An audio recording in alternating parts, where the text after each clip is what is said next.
You can roughly locate any community somewhere along a scale running all the way from democracy to despotism. This man makes it his job to study these things. Well, for one thing, avoid the comfortable idea that the mere form of government can of itself safeguard a nation against despotism. For big business, despotism was often a useful tool for securing foreign markets and pursuing profits.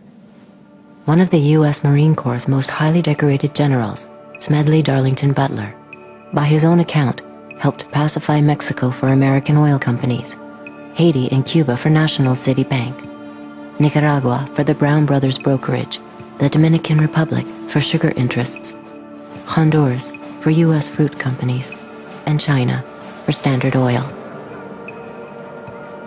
General Butler's services were also in demand in the United States itself in the 1930s, as President Franklin Delano Roosevelt sought to relieve the misery of the Depression through public enterprise and tougher regulations on corporate exploitation and misdeeds.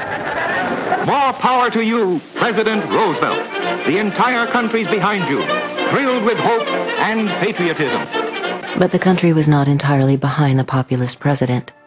Large parts of the corporate elite despised what Roosevelt's New Deal stood for. And so, in 1934, a group of conspirators sought to involve General Butler in a treasonous plan. The plan as outlined to me was to form an organization of veterans, to use as a bluff or as a club at least, to intimidate the government. But the corporate cabal had picked the wrong man. Butler was fed up with being what he called a gangster for capitalism.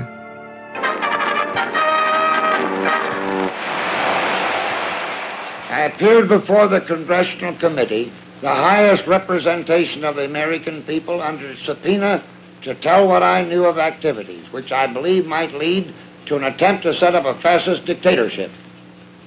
The upshot of the whole thing was that I was supposed to lead an organization of 500,000 men, which would be able to take over the functions of government. A congressional committee ultimately found evidence of a plot to overthrow Roosevelt. According to Butler, the conspiracy included representatives of some of America's top corporations, including J.P. Morgan, DuPont, and Goodyear Tire. As today's chairman of Goodyear Tire knows, for corporations to dominate government, a coup is no longer necessary. Corporations have gone global. And by going global, the governments have lost some control over corporations. Regardless of whether the corporation can be trusted or cannot be trusted, governments today do not have over the corporations the power that they had and the leverage that they had 50 or 60 years ago. And that's a major change. So governments have become powerless compared to where they were before. Capitalism today commands the towering heights and has displaced politics and politicians as the new high priests and reigning oligarchs of our system. So capitalism and its principal protagonists and players, corporate CEOs, have been accorded unusual power and access.